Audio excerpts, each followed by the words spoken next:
biggest thing is I think you simply just gotta log in. Yeah, if you just play GTA Online between now and Have another join. Tuesday, you will get this pre-order T-shirt. I guess this is the start of the 20th anniversary for GTA 3. So that's kind of the biggest thing because the money making. I think we get double money on sumo. Like, does anyone really care? Double money on special vehicle work? No, no one really cares. We also get, I think it was on the Gerald missions, you get double money. So nothing crazy. I mean, we have, like I said, double money on the special vehicles. You also get some bonus money on the daily objective, so that's kind of good. Like I said, Gerald, he has 2 times money on all of his missions. And they are pretty fun. I think these are the most recent new content missions. The prize ride is the Dominator ASP. It's not a bad vehicle. You get this by placing top 3 in 6 different car races over the course of a week. So not too difficult, doesn't sound like. These are the podium or the test ride vehicles if you don't have any of them. And then to wrap it up, we have, well, I guess we have the Spectre on the podium, but then the discounts, they really want you to buy the Casco because you'll see you have 40% off here.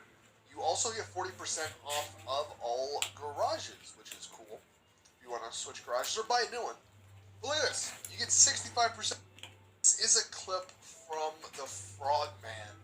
I'll leave a link to his video that you can see the full-length clip. But what's happening? The GTA Trilogy trailer coming tomorrow. The Frogman. I'll leave a link to his video that you can see the full-length clip. But what's happening on console? This guy's on Xbox One. He goes to sell something here, and then everyone in his lobby gets teleported to a random garage near the airport. And of course, in typical GTA Online fashion, chaos ensues. Everyone tries to kill each other. But this is something that only modders can really do on PC. So people are wondering, like, are modders now on console? Are they on Xbox One? Are they in PS4 lobbies? About time. And it does not actually seem like that's the case. So if you were wondering, if you were worried, don't be, because according to Fun MW2, this is what he posted. He said that apparently yesterday Rockstar pushed a background update that contained an odd change where a specific event was replaced with teleport to apartment / garage event. Now, there are reports of whole lobbies teleporting to an apartment or a garage entrance. That's what we, of course, just seen. So if you were wondering what's going on, it's Rockstar breaking the game, basically. It's not modders. It's not anything crazy. At least nothing yet. I mean, maybe one day you guys will have to deal with modders. Hopefully not, though. But if you were on console, everything seems to be fine. Apart from just everyone occasionally teleporting to garage.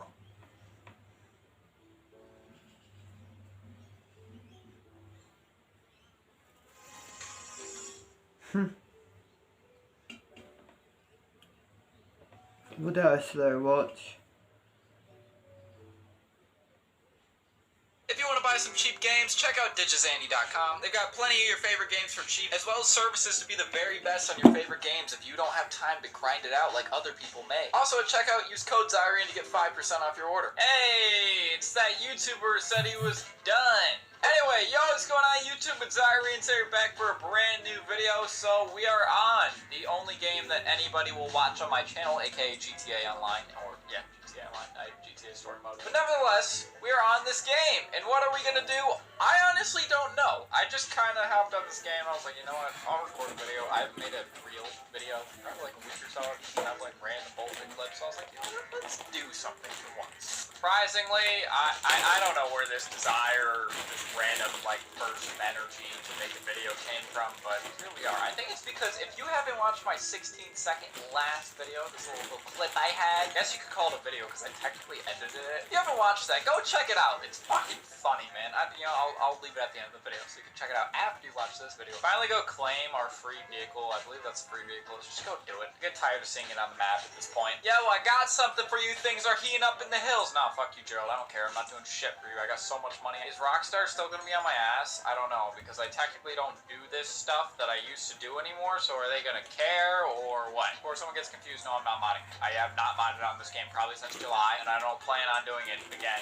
Like, honestly, it's weird now, because now that I have money on PlayStation, I don't even really play PC very often anymore, which is surprising, because I used to always play PC. It was only for video purposes, but now I don't do videos as much, and I have money on PlayStation. Yeah, I like playing on PC when I record, but like, I don't need to play on PC. I'm not a fucking gamer. I mean, yeah, actually, who plays video games is a gamer. Now, not everyone is a hardcore gamer. There's a difference there. Alright, this vehicle's fucking beautiful, man. I was gonna say, I always say it about the Remnants. I love this car. It's just so sweet. By the way, guys, did you guys know? Well, I'm sure you guys didn't know. Well, let me not say did you guys know, because you know. Rockstar actually announced the enhanced trilogy or whatever of, like, I think it's San Andreas, Vice City, and GTA 3. Yeah, Rockstar, they announced that. So, what do you guys think of that? So, obviously, we don't get GTA 4 as a remaster. I mean, we already knew that wasn't happening. But, you know, typical Rockstar, we want to get one of the things that we could settle for over GTA 6, even though, you know, GTA 6 is not coming, like, for a long time. Take-Two has got Rockstar in a chokehold. I don't even know if anyone works at Rockstar anymore that gives a fuck. Yeah, what do you guys think of those remasters? Honestly, they didn't show us shit. Like, they didn't show us gameplay or anything, or even just, like, they literally just said, hey, it's coming. They get us excited. Just like with the GTA 5 remaster part 2. Same stuff. So I haven't been making YouTube videos, but believe me, Rockstar has found a way to disappoint us. More so Take-Two, but we'll call them Rockstar because technically they're the ones who announce it. But Rockstar's found a way to disappoint us, nevertheless. Ironically, under that tweet when Rockstar announced their little teaser of it, the first reply was screenshots of all the graphics mods on those, and they're like, anything less than this is a failure. And that's true. Fucking Rockstar. We're talking about games from damn near 20 years ago. I really don't care anymore. Like, yeah. Let's pause to the gas. It's 5 p.m. Let's head to my room, I guess. Head to bed. Wake up in the morning. Another day at this facility, dog. Great.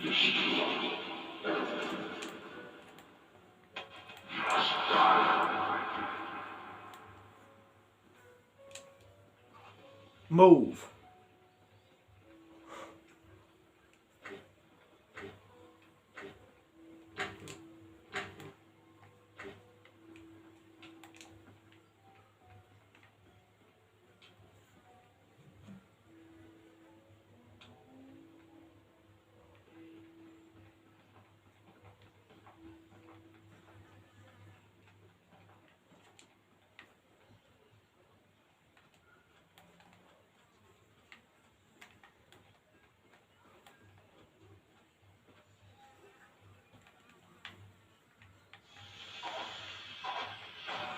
Good night. Good night. That was good yesterday, hey? Yes? Good night. Good night. Let's head to bed, I guess.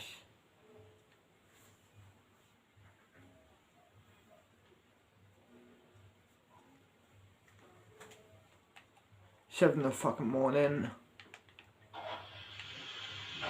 Can you let me out? Sure, I'll unlock it now. Thanks.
Press play. Let's have a joint. Another joint.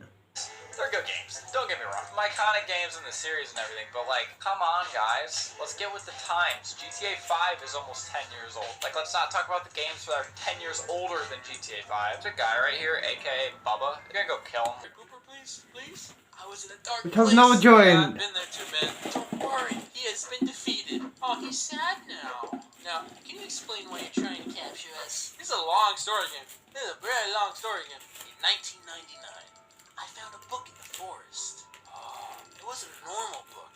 Oh, it was a book about black magic. Oh, as a kid, I always wanted to be a magician. And with that book, I could learn tricks that no one had ever done.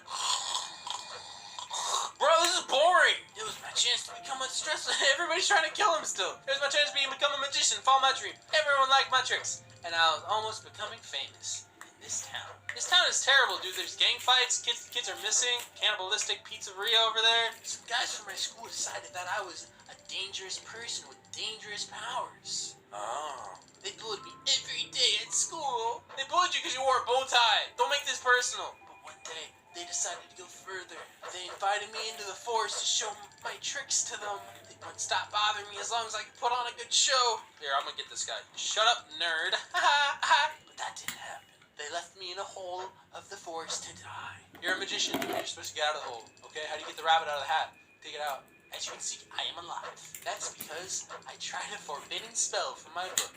Oh. And with that, I said that everything ends here. That book needs to be destroyed. Oh, maybe he is turning good. And I need to go. She's like scolding him. Look at her. You can't do that to our friends. Wait a minute. Those are the missing people. Emma, you're back. Hey, Robin, your boss needs you, man. You got a big mess to clean up at the gas station. I saw a magician in the forest, and then I went to a dark place. Yeah, we've been caught up. I'm confused. It's a long story. Maybe Harry can explain it to you. Wait, where's... What?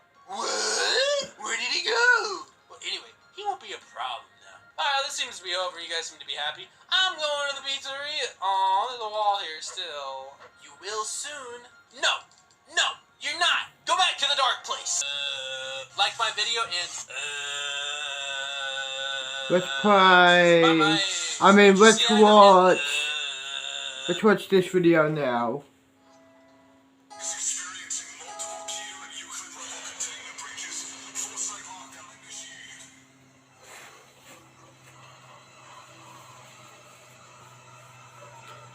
What the fuck? Lockdown?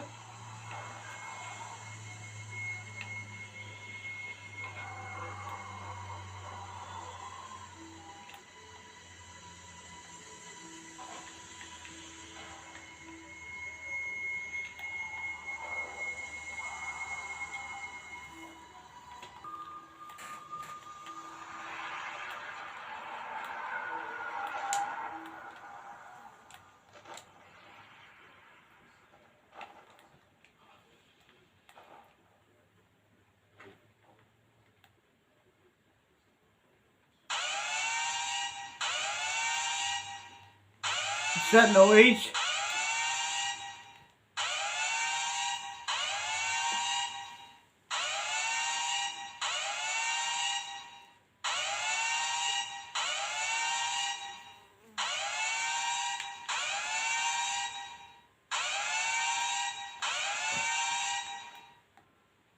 What's that fucking... The Alpha warheads in T-minus 90 seconds.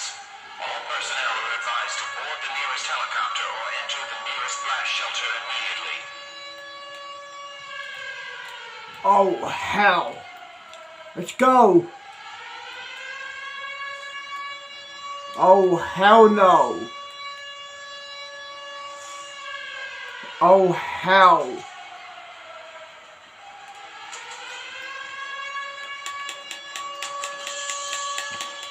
Die. Die. Oh, hell no. Move. Oh, hell. Shit. I haven't got time for you fuckers.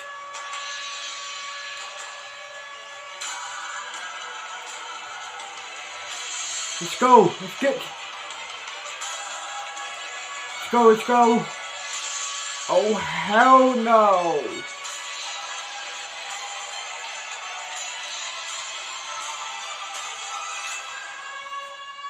Oh, hi. Jump off the balcony and die. Go get food. No, he's It's the next day. What do you mean you get? And I am at a new site in Brisbane, Australia. This is the courtyard I'm in, as you can already tell here. This is the courtyard for the SCP, for the SCPs, like me pretty much. I'm at site 12 in Brisbane, in Australia. I'll show you my room in a minute, my new Get room. food. Like what? Everything? Alright, I guess we just got some random person's food. What is this? This looks like Dan's. Look at this. Num num num num num num. Like food? I didn't get anything. I do. He hasn't gotten any. Miso soup, please. Say yes. Let's have a join. Let's show you where I'm now, in my room. This is my room, as you can already tell. Lounge room, kitchen, dinner table, bathroom, and my room. So, yeah.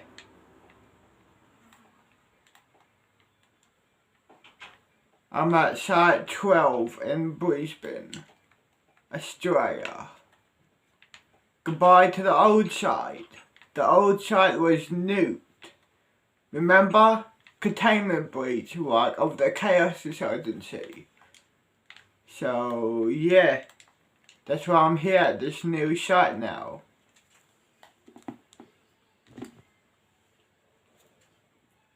Yes. No, my miso soup. See, I told you it'd be a good date. You know what? I've changed my mind. What can I say? You see me drinking my water like really fast? I put my auto clicker on. I don't think of her. Bye, girl. Look how much anxiety my character's having. Up to Oh. them. They're like fighting over who gets to serve us. Listen. I know we're a great couple, but you can both serve us. In hell. Ugh. Oh, I can't jump off. Let's die on the table so they can never use this again. Aww. I bet you that I'm gonna clean it. Well, guys, I think this is a good life lesson that meeting strangers online is so good. No. I met with this stranger online, and he was so cool. I'm sure all of them are like this. Your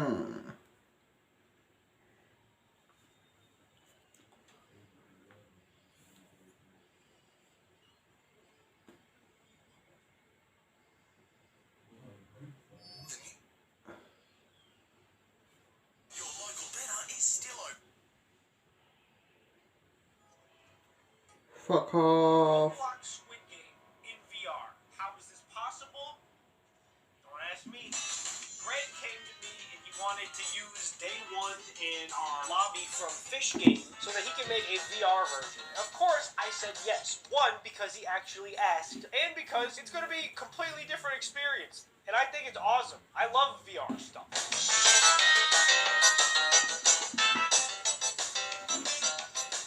Stop. I guess. Stop. Oh, yeah. I'll let you try. Oh, baby. Look at all those bloods. It's your fault. Is this rated PG-13? Yeah, it is. I'm not moving. Oh my god. I'm not moving. Yeah, it tracks your hands too, so don't move your hands. I'm not moving my hands. I didn't move my hands. I didn't move anything. Let's do this. Alright, boys. Come on, who's on my team? Greg's cheating. Creep's dead. Creep's dead. I can't even move my head. I can't even look around. It's terrifying. Oh no! What? Greg, you scared us, Greg. How could you? I love how the bodies are still here. A bunch of dead people. Green light. Freak, it doesn't work. No one's gonna fall for that. Obviously. So what did? Dude, moving your hands does not make you go faster. There's no way. It does. Greg, we all saw that. Greg is dead. I died. What is that? No way. You got like Parkinson's. What? I'll do some Fortnite dances. You do your favorite first. Floss. Oh, nice. That's sick or what? Hey, pretty sick. Guys, I found a dead guy over on this bed. Why is there a dead guy? Who did this? Nobody should breathe. I got lightheaded. Hey, Sketch. Hey, what's up? You mind doing your dance that you do? I don't want to do a dance right now. Don't wave at me, Devin. I can't look. There's no way I'm making it in 10 seconds. We can do it, guys. Yes, you can. I'm literally last place. I Oh, sacrificed yeah, myself. we're dead. You guys want to hear on the radio? Miley Cyrus, Party in the USA. Yes, please, turn it on. DJ Chase. Yeah! Whoa. It's playing music. Come on, guy. Oh.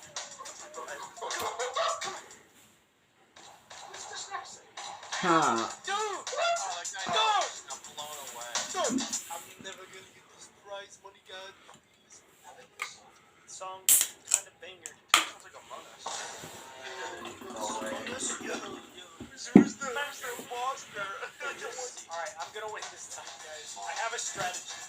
It's actually impossible to fail. You want to know a secret strategy? What is No! it? I had my hands at my side. Impossible. No, huh? I think the fingers shouldn't even be counted. The fingers count. I think they The do. fingers don't count. You can't even win with a little pinky.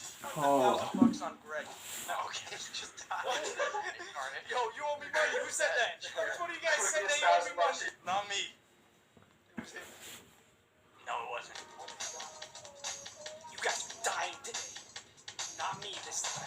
God, I wish you died. It would have been funny. Nope. Because I'm gonna win. Oh! Just get blown away. No! Dude, my arm!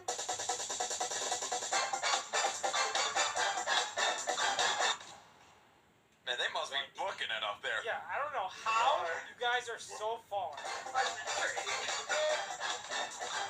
No! Oh my god. The dog head just fell from the sky. Oh, that's what that was. It's raining cats and dogs. Dude, my arm again! Oh, I can't do something. My thing's broken. My VR headset's broken. Everything's broken. Greg, I bet on Greg. You know, I'm very tempted to just throw the game right now. Greg, don't. You're in. I see you. You're in front. You're gonna win. Oh my god, I did it! If I even get one win, I will be surprised. Okay, the arm that's glitching, I turned off my VR remote, so my hand is just going to be completely still. Put her there. Turn off both of Put them. her there, Turn pal. off both. This is it, boys. This is working. This is working. I think this is gonna work.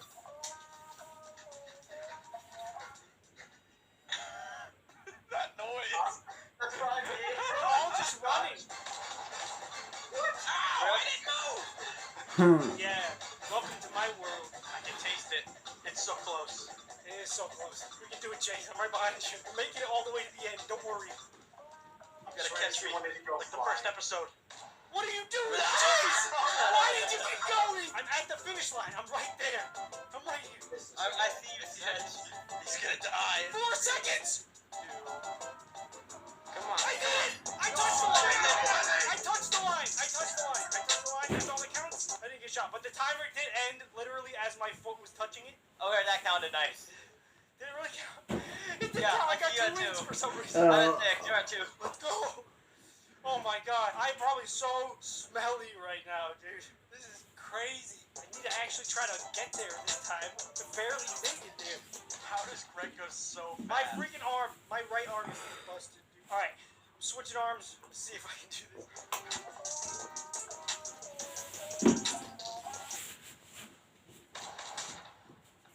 I can't. My thing's busted, boys. I can't win no more. What is this? Stay away from me, Emin. You're gross. You're so gross. Bang! Oh my god.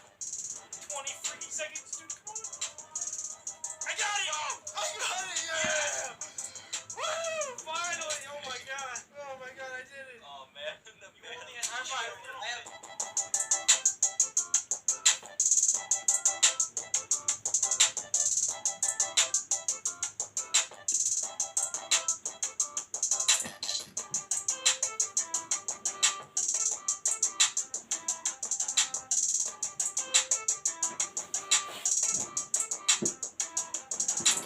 Makes you glow. It's crazy. Oh my god.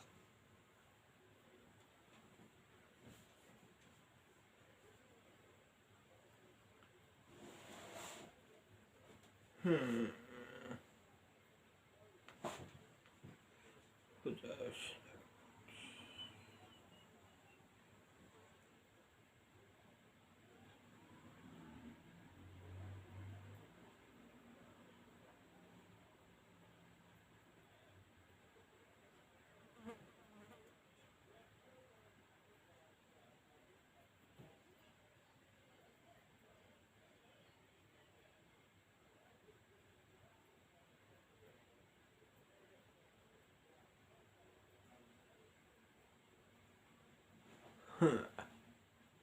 What else there? What's dude?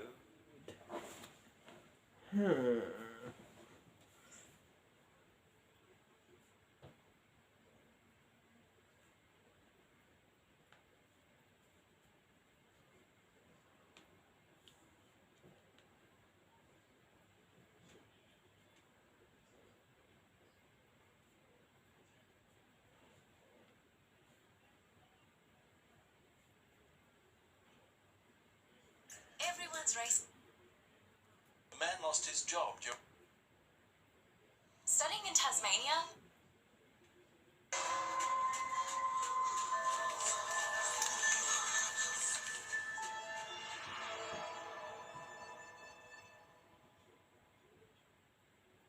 It was only Johnny's first month working for the gang, but he already had this strong desire to get in good with Al Capone himself. Johnny was tracking down one gangster who'd come into their territory. Al Capone's people had overlooked the big boy, but he dared to make a deal on someone else's territory. When the unknown gangster used a laundromat to hide out, Johnny chased him down and pressed the barrel of his Colt to the stranger's neck. Johnny saw that the stranger was unarmed, so the recruit made the quick decision to do the guy in, throw his body into Lake Michigan, and then get back to the boss to report in. Johnny cocked his gun and told the stranger to turn around. He didn't want to shoot a man in the back, but the man didn't move an inch. The stranger, without turning around, called Johnny by his name and told him that he'd only give him one chance to stop what he was doing. Otherwise, the stranger would mess Johnny up real bad. The new recruit was afraid and even started sweating a bit, but he'd no mind to not go through with his plan. Johnny tried to hide the trembling in his voice and again told the man to turn around. This time, the stranger complied with Johnny's order. Only because of this, the lad started feeling a hell of a lot worse. What he saw made his blood run cold. You see, the stranger had turned around, but not completely. His head had done a 180, and his body remained motionless. The stranger said he knew Johnny hated shooting a man in the back, and asked him what he'd do if his enemy showed him both his face and back at the same time. The stranger laughed, but Johnny didn't appreciate the artfulness of his wordplay. His hands were shaking. Johnny started to feel his fingers stop listening to him. Johnny's arm, as though controlled by an unknown force, moved the gun to his temple. Meanwhile, the stranger repeated that Johnny had been warned, and now there could be no mercy. "Charlie, take pity on the boy." With this phrase, Al Capone's voice broke the tension. Johnny now hoped he could be saved. No one would mess with the top of Chicago's food chain. But the stranger, who his boss called Charlie, wasn't planning to back down. He chewed out Al Capone himself, like a little boy in trouble. The stranger kept saying that a certain Mr. Chappelle would be very mad. When the boss heard that name, his face was full of terror. The first time Johnny saw that the usually cool Al Capone was scared. At that instant, Johnny's arm dropped down and shot its owner in the knee. Charlie said that some sort of punishment was due. Then he left. Al Capone breathed a sigh of relief. The boss said to Johnny that he would shoot him himself if he ever got within a mile of anyone in Mr. Chappelle's syndicate again. At that moment, Johnny's preconceptions of the world were shattered. He'd considered Al Capone God on Earth, but it turned out there were people much more powerful than his boss, and that meant there was still somewhere to climb. Richard Davis Chappelle was the head of an anomalous crime syndicate called the Chicago Spirit. In the SCP Foundation's documents, their organization is named GOI Number 1. Initially, the Chicago Spirit was active up until 1938, when Chappelle was placed into containment. They just started out selling alcohol in the bar called Spirit in South Chicago. It was all legal in the beginning, but with the introduction of Prohibition in the 1920s, they had to go underground. The bar itself was not an anomaly, but Richard Chappelle demonstrated supernatural capabilities even in his childhood. As a child, he worked selling newspapers and was always at odds with a rival 11-year-old boy. One day, Chappelle exsanguinated his rival by mysterious means and tossed his body into the local river. When Chappelle's bar started bringing in profit, still long before Prohibition had been introduced, he decided to turn to his former abilities. Still long before Prohibition had been introduced, he decided to turn to his former abilities and started selling anomalous artifacts. For this, he used the second floor situated above the bar. Chappelle personally created the majority of the anomalous artifacts. He sold them to collectors and the heads of crime syndicates throughout Chicago. Chappelle was a Type C reality bender. That's a type of anomalous object that's able to change reality around it through its own will. Chappelle never revealed his abilities in front of others and always denied any personal involvement with anomalies. To be honest, this issue is still discussed, even in the present day.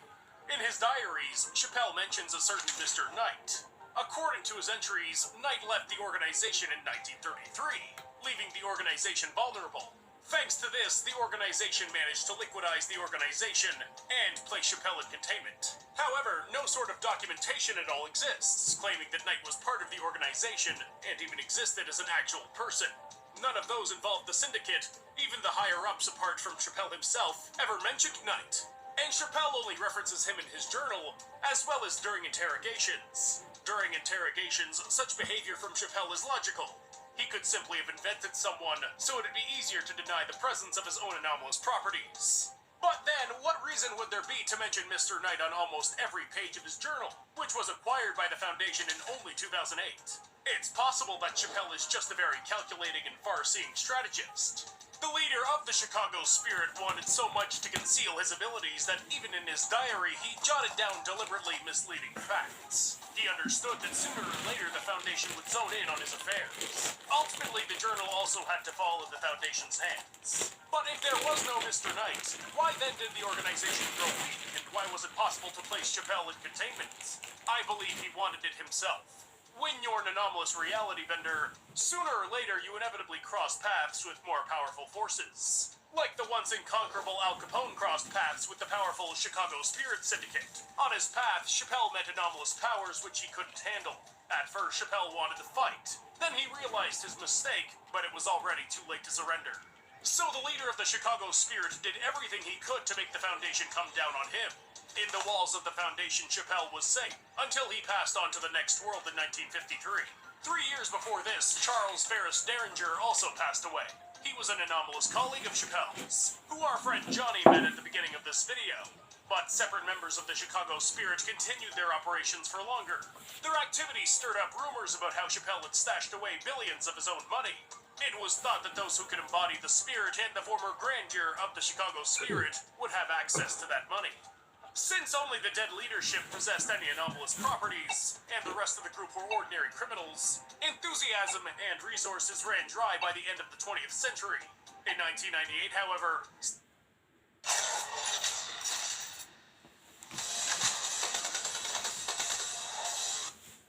something happened that allowed anomalous crime to run wild once again. At that time, a company by the name of Prometheus Labs was in operation. It produced high-quality technologies, which were actively used by the Foundation. But in 1998, the company collapsed, and paranormal technology littered the streets of Chicago. This spurred on not only usual criminals, but also attracted the attention of many anomalous villains. All had one goal: to attain Chappelle's lost legacy. Across the world, entire organizations emerged, trying to emulate the Chicago Spirit. There was a group in Japan called the Chicago Sake, and one in Ireland called the Chicago Guinness. But the Chicago Spectre, which emerged in 2017, came closest of all.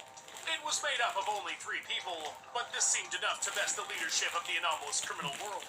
Unlike their overseas colleagues, those involved in the Chicago Spectre, as well as working with paranormal artifacts themselves, also possessed anomalous properties. In all honesty, we probably only know about the properties of the top dog, who goes by the nickname the Inside Man. With great effort, through his psionic powers, he can create paranormal apparitions and control them. The main worker who committed murders and other dirty deeds was a woman by the nickname the Rookie. It was she who killed Farhan Jaharian, a man who was caught up in the unlawful delivery of biotechnology in the Urtech Pocket Universe. Now, instead of Jaharian, the Chicago Spectre makes that its business. The abilities of the third member of the group, who goes by the nickname Murakai Killswitch, are also unknown. But judging by the fact that he helps his accomplices vanish into thin air, this member probably knows how to teleport himself in any object in his immediate vicinity. If during this time Chappelle had no stomach for contacting other anomalous groups, Then the Chicago Spirit on the other end of the spectrum willingly Let's engaged have in a violent joint. conflict. They've had confrontations with the servants of the Silicon Nornier and the Alexelva University. But these structures are so secretive that to find any information on them is very difficult. The Foundation rarely classifies something if it's not exceedingly dangerous. The only thing known about these organizations is that they are numerous. And if all three people from the Chicago Spectre can stand against an entire battalion of anomalous beings, that means their abilities exceed expectations. However, despite all their power, the Foundation has just got to do something with the Chicago Spectre. The scale and audacity of the crimes of this organization attracts attention from people all over the world and puts their lives in danger. What do you think? Will the Foundation be able to put all of the Chicago Spirit's members into containment, like they did with Richard Chappelle? And what price will they have to pay? Write your thoughts in the comments down below this video.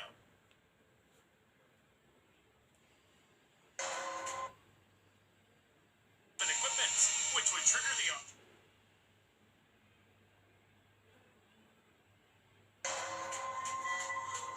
left. Danny couldn't wait to lock up. Finishes have to work as a night.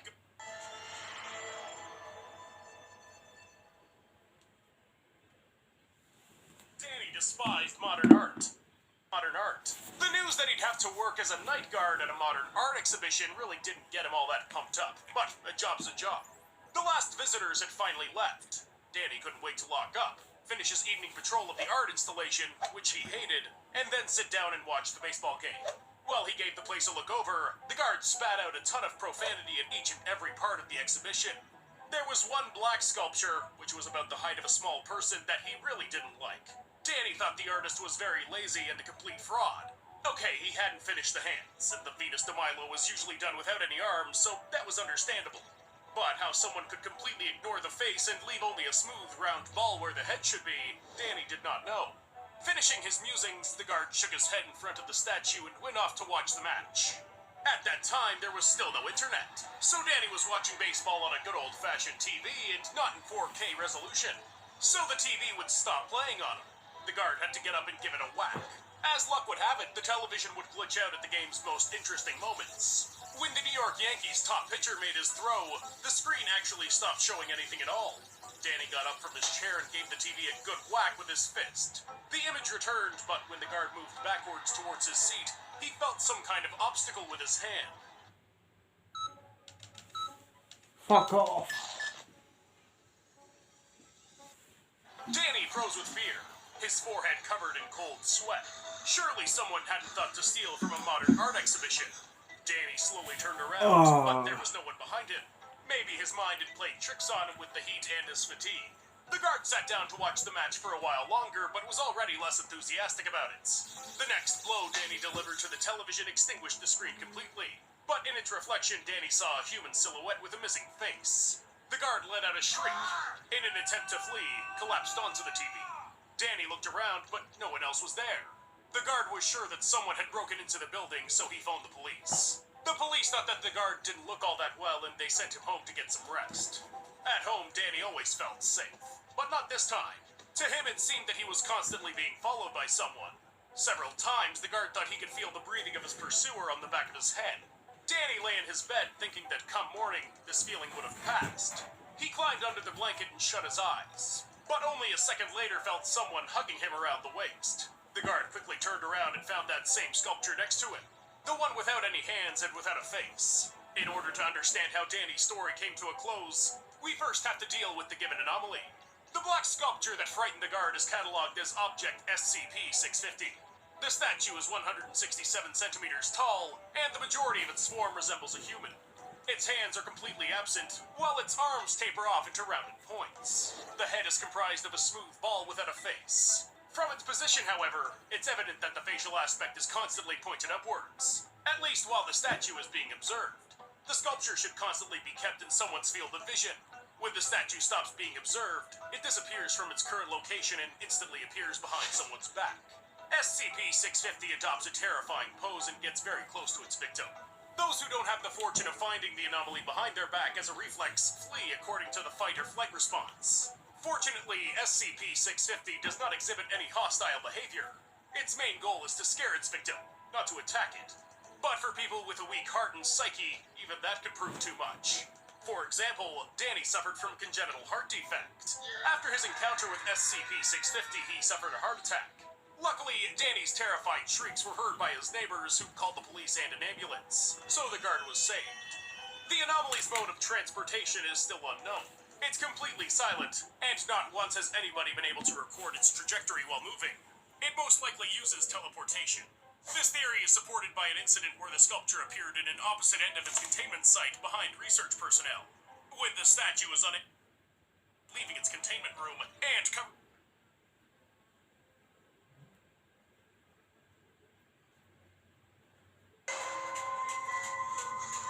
Seals. 7 rings. 7.